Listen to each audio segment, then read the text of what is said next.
Ladies and gentlemen, please take your seats. You know, it's a thin line between thinking someone's out to get you and someone actually being out to get you. And if you're within the sound of my voice, that must mean that you're in the seats with once more. As always, my name is Dave Voigt, and I'm the host of this podcast, where we sit down with a wide-ranging variety of entertainment industry professionals. We pick their brain about current projects, state of the industry, how they got started, and so very much more in a light and in a conversational fashion. And you know, if you like how we do things around here, I'm going to assume that you do, because let's face it, you're listening right now. And if you are, please keep listening and subscribe. Hit the old subscribe button. Give us the old 5-star rating on your podcast provider of choice. We're available pretty much everywhere, places like Apple, Amazon, Spotify, Google, and plus we archive every single one of our episodes over at our In the Seats YouTube channel. So if you can give us a like and subscribe there as well, we would absolutely appreciate it. Also, don't hesitate to check us out on social media. We're on the Facebook, the Twitter, the Instagram, Letterboxd, the TikTok, Threads, Blue Sky. I'm losing track. And In the Seats for all sorts of fun updates. But finally, and I do dare say most importantly, please pay us a visit over at In the Seats, intheseats.ca for all the latest and greatest from the world of film, television, basically the moving image at large. Because guess what? If we love to watch it and write about it and talk about it, we love it all that much more when you come by and read about it and listen about it. So please do us that ultimate kindness. Come on by and pay us a visit. On this episode, we're diving into a difficult one, but really a brilliant piece of cinema from a first-time filmmaker. It is in the theaters and on video on demand platforms now. It's called Sovereign from director Christian Swegal. And it's the story of a father and son who identify as sovereign citizens, a group of anti-government extremists, and find themselves in a standoff with the chief of police that sets off a tragic manhunt. Loosely inspired by a true story, this is really a heartbreaking story of just how things can go painfully wrong, and just the thin line between actual conspiracy and actual government interference and mental illness and neglect, and how easily people can go off the rails in more ways than one. It's a powerful piece of work, and it's starring the one and only Nick Offerman, Jacob Tremblay, Dennis Quaid, a couple of people. But it's honestly one of my candidates for probably one of the best new filmmakers of the year. And we were lucky enough to sit down and talk with Christian Swegal about making the film and just the process therein, and getting people like Nick and Dennis and Jacob involved in it all, and really sort of examining the rabbit hole of conspiracy, and just how the obsession with government interference can push people over a very delicate edge. And I mean, it speaks to gun culture in the States. It speaks on a lot of different levels, and just there's a story about mental health in here too, and it's tragic, but it's hard to look away from. And I mean, like I said, we talked with Christian about this and so very much more. But like I said, go check out Sovereign either in theaters or on your favorite video on demand platform. But first, enjoy our talk with Christian, because not only is it a good one, I think it's a necessary one. This is a really good film, and I hope more people see it. But enjoy. All right, well, Christian, man, obviously, first off, just congrats on the movie, man. I got to watch it last night. It's a hell of a movie, and I mean, Thank it's one you. of those things where it's a story that feels very current, but also I'm trying to find the right way to word this. Like, it's not being cheap about it. It's being very almost empathetic. Like, can Yeah. you talk to me about sort of the origins of not just wanting to tell this story, but tell it this way? Yeah, I so thank you for that. Really glad you connected with the film. Yeah, it's so I had somebody in my personal life, without getting into too much detail, a family member who, because of a mental health issue, became really involved in anti-government conspiracy theory type stuff. And it wasn't a political thing as much as it really was a mental health issue in the case of this person. And in trying to understand that, and hearing this sort of jargon for so long, and I'd hear this stuff, And in trying to sort of understand it, I started researching some of these movements and kind of went from QAnon to sovereign citizens eventually, and a lot of that and the history of that. And in that research, I came across this true crime, the story of Jerry Kane and Joe Kane and the shooting in West Memphis, Arkansas. And the two things that struck me were one, just the father-son parallels between the police officer and his son, the police chief and his son, and then Jerry and Joe Kane, but really the central relationship of the father and son dynamic between Jerry and Joe Kane. You know, it just felt like I'd never seen a coming of age movie about a 15-year-old kid really just trying to do normal things, and that specifically being his environment, and trying to break out of that. And I thought that was really compelling. And then the second thing being that the crime really touched on a lot of themes, masculinity and fatherhood and sort of gun culture to a degree, and what is our social safety net in this country? How do we deal with people who are dispossessed or are suffering in some way, and even mental illness? And it felt like this story was a way to talk about a lot of those things indirectly, and sort of deal with a lot of those themes that I think are really important and interesting to me. And also, I still think very relevant, even though the crime did happen 15 years ago. Now, obviously, you've got two very sort of dynamic father-son pairs going on here. Can you talk to me a little bit about, I guess, I mean, it's the old joke, 90% of their job is casting. I mean, you got to find the right person to play off one another. And I mean, particularly Nick and Jacob, Yeah. they do such a great job of just sort of, point counterpoint as the story goes on. Yeah. I mean, it is in the casting. The performances are incredible. I wouldn't even attempt to sort of take credit as a director for those. I mean, they're brilliant actors. They trusted me as a first time filmmaker, stepping into that role as a director, which I thought was incredibly brave on all of their parts. And I'm glad that they were courageous in that decision. Yeah, Nick's performance is fantastic. But and he's the lead of this movie, Nick Offerman, but he was also just such a leader on set. He set the tone for everyone, in the way he's such a gentleman, the way he conducted himself, and he really, I think, built a camaraderie with all of the cast that became, that was just that interplay and the dynamic he built, the rapport that he built with Jacob Tremblay, that was real. They really grew close. They cared about each other. We had text threads going, and, him and Martha had worked together. So I really think it kind of starts at the top. And Nick Offerman was really the head of all of that. And, so I'm just really grateful for it. Is he to blame for some of the sneaky cameos in this film as well? Because I mean, I'm watching, I'm like, wait a minute, hey, there's Martha Plimpton. Hey, there's Nancy Travis. I'm like, holy crap. Yeah, they so Nick, it's funny because the Dennis Quaid and Nick Offerman didn't spend too much time shooting together, just really Right. one day. So Nancy Travis had worked with Dennis before, and so Dennis was sort of the leader of that group, and then Thomas Mann and Martha Plimpton had worked with Nick before. And so once Nick came on board, and Jacob and Dennis, everybody sort of coalesced around that in a really great way. Especially for a film this size, we have this stellar cast, but we're still a very small, very, very small independent film. So we were very lucky.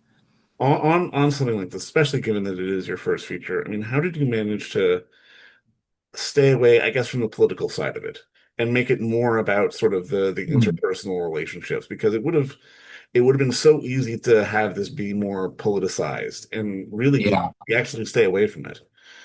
Yeah, I mean, I think it reflects kind of my worldview in a way. I'm not a partisan person. Right. I sort of think in our present day climate, a lot of those labels sort of mean a lot of different things now, anyways. Exactly. And so and I think because I did have a personal experience with someone who went down this road that I cared deeply about, and really, this film was meant to be more a commentary on systems. I wasn't interested in these are very, very complex issues if you're honest about it, right? Like so much so many of the themes that this film touches on and this crime really touches on are the interplay of so much complexity. And I think if you're honest about that nuance, you have to present that nuance. You have to you can't sort of. I do think there's a tendency to kind of grab the microphone and lecture when you get to make a movie, Yeah. and I wasn't interested in I wasn't as interested in sort of giving the answer to these complex problems as I was to ask a question. Trying to make a film that really asked questions or challenged people's views. And I think the best way to do that was just to, like you said, focus on the people at the center of it. Films are an incredible way to step into someone else's perspective. That's really what it's all about. And I thought, this was a sort of an interesting perspective to step into. Well, and that's where it makes the line so interesting too, because I mean, honestly, even at the beginning of the film, like I didn't necessarily like Nick's character, but I felt sympathy towards him. And as things go on and more stuff goes on, it's like, oh, wait a minute, he just doesn't believe in crazy stuff. He has a problem. Yeah. Like, how do you think we sort of navigate that line? Because I mean, again, as a society, it's so easy to go, or he's crazy, or no, in this because it's true, you know? Well, I think for people, mental illness is an important subject for me. And I think for people who haven't had really close contact with someone who has a mental illness of some kind, they don't, you wouldn't take someone with a broken leg or a broken back and throw them on the street. And if they're screaming in pain from their broken back, send Yeah. the police to come and beat them up. You wouldn't treat someone with a physical injury that was visible in that way. And medicine and our sort of understanding as a society is such that we don't understand mental illness or treat mental illness very well in this country. Or it's a complex problem because you have a lot of there's sort of personal freedom and self-determination, and when do you step in and then intervene, and what rights do the families have? It's a complicated thing, but I think certainly, I think in some of these extreme cases, like with Jerry Kane, I think mental illness was a component of it. That's not to condone any of it. You can't condone or excuse any of it, but I do think it's important to kind of shine a light on some of that. Well, and also it really does highlight the necessity of understanding in many ways the police experience on that side of the coin because it Mhm. really does. I mean, I think there was a line in the movie where, you're here to understand if this guy's going to do me harm or if he needs my help. Yeah, it's It's a absolutely. very razor thin line that they have to walk. Yeah, and for good reason. I mean, that's the other thing. So a lot of the police that we worked with in Arkansas while filming the movie, and I had done some research into this before, but they sort of validated it.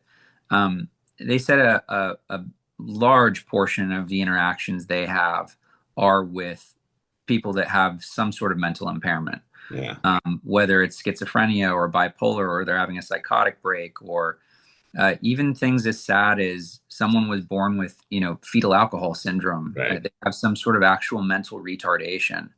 That sounds like, derogatory to sort of describe it that way, but that's the reality of it. And these police officers were really upset and heartbroken that they were the ones that were sent to deal with this. That's not what they were trained for. It's not their job. But in the absence of sort of any other response, they're the ones who end up responding to these things. And so I think that's also the gap in the system that this movie is sort of trying to shine a light on.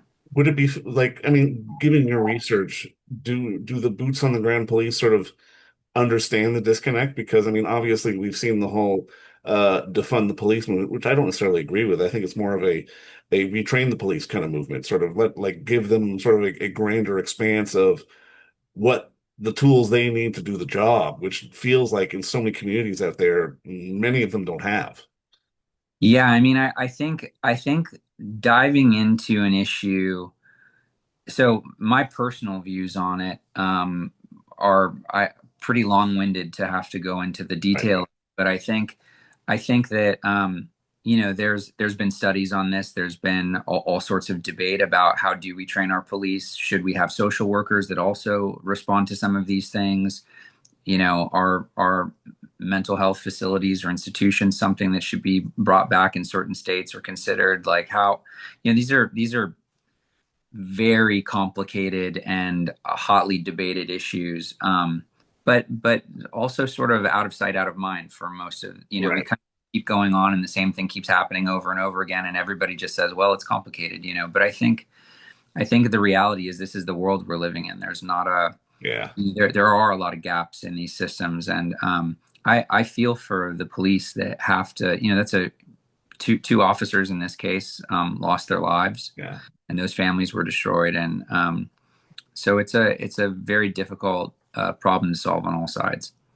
Now I'm curious. Obviously, like you said, this is your first feature, and I mean, independent budget, not a lot of money, but at the same time, you've got Nick Offerman and Dennis Quaid. I got to imagine there was a little bit of learning by attrition that you had to do during the whole course of it all. Is there anything that you now know that you wish you had known at the beginning of this whole process? Oh boy. Where do we We're start? Yeah, it was a huge learning experience. I'm incredibly grateful for all of the things that I learned through it being a success. I'm also grateful for the things that I learned through failing on this. Your collaborators are everything. Mm. You really can't do this alone.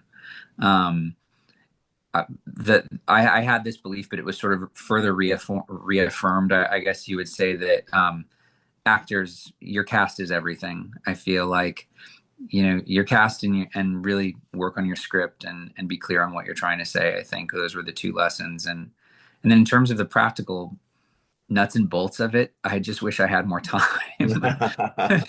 I'm sure every director says that. I've heard that from every director on every budget level, but we were so pressed for time on this movie. And I think we could have sort of expanded certain things out or gotten deeper into stuff, maybe, or not even deeper into stuff. I think it just wouldn't have been so stressful.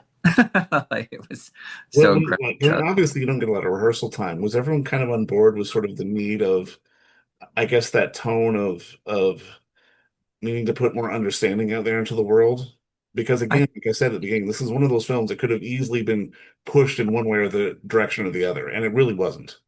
Yeah, I think everybody was, and I think even our casting choices in terms of the political sort of beliefs in the audience, affinity for certain members of the cast, whether Nick has an audience or Dennis has an audience. I think we were very even-handed even in the casting of it, and open, and it was certainly a real concern of everybody and on the financier side also in terms of getting the movie off the ground that we were very clear that this was not a political movie. It is set in a politicized world and subject matter, but it is not a political film. And yeah, I just again, I think we're in such a polarized media environment. There's so much of our media that we consume that is tribal, and sort of one group versus another, and editorializing and making a statement or a condemnation. And I think there's